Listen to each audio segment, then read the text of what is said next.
हाँ बच्चों, आज हम लोग क्लास 10th बायोलॉजी में आगे के क्रम में श्वासोच्छ्वास की क्रियाविधि मैकेनिज्म ऑफ ब्रीथिंग पढ़ेंगे। मैकेनिज्म ऑफ ब्रीथिंग श्वासोच्छ्वास की क्रिया मुख्य रूप से दो पदों में पूर्ण होती है। इसमें सबसे पहला निःश्वसन, इनस्पायरेशन। क्या है? इनस्पायरेशन। और दूसरा है निःश्वसन, एक्सपायरेशन। इनस्पायरेशन में क्लियर है कि बाहर से वायु अंदर जाएगी और एक्सपायरेशन है कि अंदर से वायु बाहर आएगी। तो श्वासोच्छ्वास में पढ़े हैं कि O2 का लेना और CO2 का छोड़ना ही ब्रीथिंग है। तो अब इसकी क्रियाविधि हम लोग पढ़ेंगे, कैसे ये संपन्न होती है क्रिया। तो सबसे पहले इनस्पायरेशन में जो आउटसाइड इन्वायरमेंटली एयर होती है, प्योर एयर, वो नेजल पैसेज से होते हुए लंग्स फेफड़ों में प्रवेश करती है। कहाँ प्रवेश करती है? फेफड़ों, और फेफड़ों की कुप्काओं में ये भर जाती है। यहाँ से रिब्स मसल, जब ये भर जाती है फेफड़ों की कुप्काओं में, तो यहाँ से रिब्स मसल्स, पसलियों की मांसपेशियाँ, जो पसलियों की मांसपेशियाँ होती है वो संकुचित होती है, कॉन्ट्रैक्ट होती है इसके दबाव के कारण, जिसके फलस्वरूप रिब्स एंटीरियर सरफेस और अपर सरफेस, पसलियां जो है आगे की तरफ ऊपर की सतह में चली जाती हैं। पसलियां क्या होती है? आगे की तरफ ऊपरी सतह में चली जाती हैं, जिसके फलस्वरूप डायफ्राम कॉन्ट्रैक्ट होकर के फ्लैट चपटा हो जाता है। जब रिब पसलियां आगे की तरफ ऊपर हो जाती हैं तो डायफ्राम संकुचित होकर, कॉन्ट्रैक्ट होकर के फ्लैट चपटा पड़ जाता है। जिसके बाद ये चपटा पड़ जाता है तो मनुष्य जब ब्रीथ करता है, सांस लेता है, मैन ब्रीथ, जब आदमी सांस लेता है तो डायफ्राम लोअर नीचे की तरफ और रिब ऊपर की तरफ हो जाती है। डायफ्राम निचली सतह की तरफ आता है और रिब पसलियां जो है अपर ऊपरी सतह की तरफ जाती हैं, जिसके फलस्वरूप थोरेसिक कैविटी के आयतन बढ़ जाते हैं। थोरेसिक कैविटी, वक्ष गुहा के आयतन क्या होते हैं? वक्ष गुहा इसको कहते हैं, वक्ष गुहा।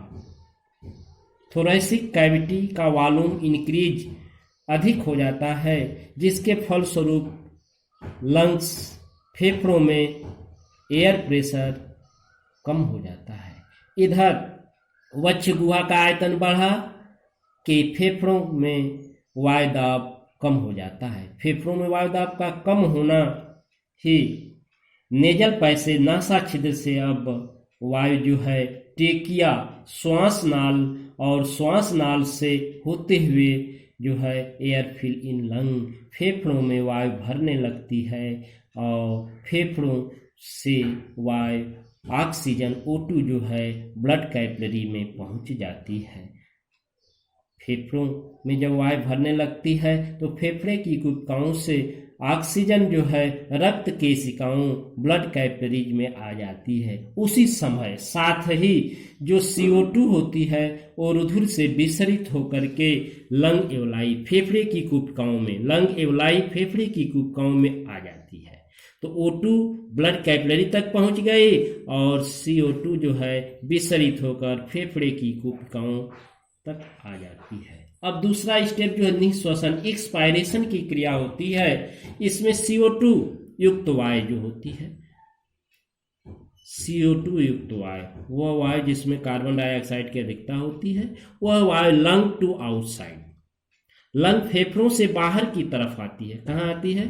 फेफड़ों से बाहर की तरफ, आउटसाइड। ये इसकी मैकेनिज्म है। इसमें रिब क्या होता है? पसलियां और डायफ्राम जो होती हैं अपने सामान्य स्थिति में आ जाते हैं।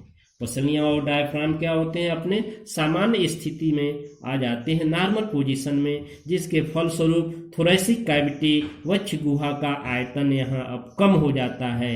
उस इन एक्सपायरेशन में वक्ष गुहा का आयतन बढ़ा था, लेकिन यहाँ एक्सपायरेशन में वक्ष गुहा का आयतन कम हो जाता है, और जब आयतन कम हो जाता है तो increase air pressure in lung, फेफड़े में जो है वायुदाब बढ़ जाता है। वहाँ इंस्पायरेशन में फेफड़े में वायुदाब कम हुआ था, यहाँ पर फेफड़े में लंग्स में जो है वायुदाब जो है इंक्रीज कर गया, बढ़ गया, जिससे डायफ्राम अपर सरफेस ऊपरी सतह की तरफ आ जाता है और CO2 बाहर की तरफ निकलने लगती है। तो यही बच्चों जो है श्वासोच्छ्वास की क्रियाविधि में इनस्पायरेशन और एक्सपायरेशन, निश्वसन और निःश्वसन है। आगे ट्रांसपोर्टेशन ऑफ O2 और CO2। अब आगे के क्रम में हम गैसीय विनिमय, गैसेज एक्सचेंज। गैसीय विनिमय क्या है? नॉर्मल डिफ्यूजन प्रेशर, सामान्य विसरण क्रिया द्वारा। गैसीय विनिमय में सामान्य विसरण क्रिया द्वारा, नॉर्मल डिफ्यूजन प्रोसेस द्वारा O2 जो ऑक्सीजन होती है ब्लड कैपिलरीज में आती है। ऑक्सीजन कहाँ आती है? ब्लड कैपिलरीज में।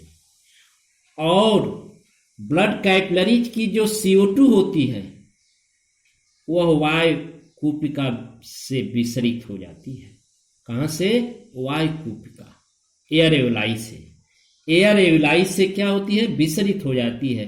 तो गैसीय विनिमय में क्या हुआ? O2 ब्लड कैपिलरी रक्त केशिकाओं में पहुंचा, उसी समय ठीक रक्त केशिकाओं का CO2 वायु कूपिका में विसरित हो जाती है। अब दूसरा है ऑक्सीजन ट्रांसपोर्ट, ऑक्सीजन का परिवहन। ये कैसे? कशेरुकी प्राणियों में, वर्टिब्रेट में, वर्टिब्रेट के अंदर जो है ऑक्सीजन ट्रांसपोर्टेशन एक रिस्पायरेटरी पिगमेंट हीमोग्लोबिन होता है, जिसको रक्त वर्णक भी कहते हैं। यह ऑक्सीजन से क्रिया करता है। किससे? ऑक्सीजन से क्रिया कर लेता है। O2 जो है ऑक्सीजन से क्रिया करके oxy haemoglobin, HbO2 oxy haemoglobin, इसी को ऑक्सीजिनेटेड ब्लड कहते हैं, ऑक्सी हीमोग्लोबिन का निर्माण कर लेती है। अब यह ऑक्सी हीमोग्लोबिन इन सेल्स में जाकर के कोशिकाओं में वहां टूटती है हीमोग्लोबिन और ऑक्सीजन में। ऑक्सीजन जो है कोश की श्वसन के लिए प्रिपेयर हो जाता है, और हीमोग्लोबिन पुनः आगे के क्रम में ऑक्सीजन से क्रिया करके ऑक्सी हीमोग्लोबिन के निर्माण के लिए तैयार हो जाती है। ये है ऑक्सीजन ट्रांसपोर्ट। अब CO2 ट्रांसपोर्ट, कार्बन डाइऑक्साइड का ट्रांसपोर्ट कैसे होता है? तो इसको जान ले। नॉर्मली जो है CO2 का 7% भाग जो है प्लाज्मा में घुलती है, और प्लाज्मा के साथ, प्लाज्मा जो है जल के साथ संयुक्त होकर के कार्बोनिक एसिड H2CO3 का निर्माण कर लेती है।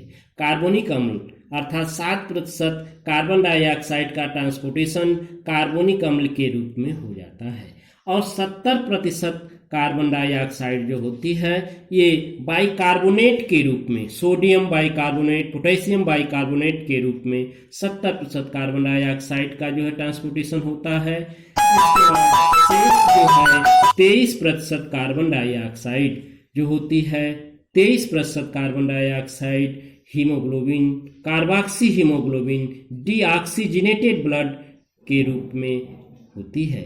और यह हीमोग्लोबिन जो है कार्बन डाइऑक्साइड को तोड़ देता है, अलग कर देता है इन सेल्स से।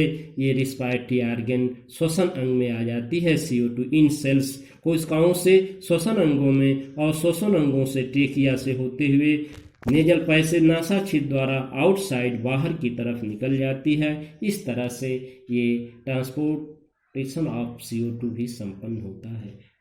Thank you. इसके बाद कल हम लोग पढ़ेंगे सेलुलर रिस्पायरेशन, कोश की श्वसन।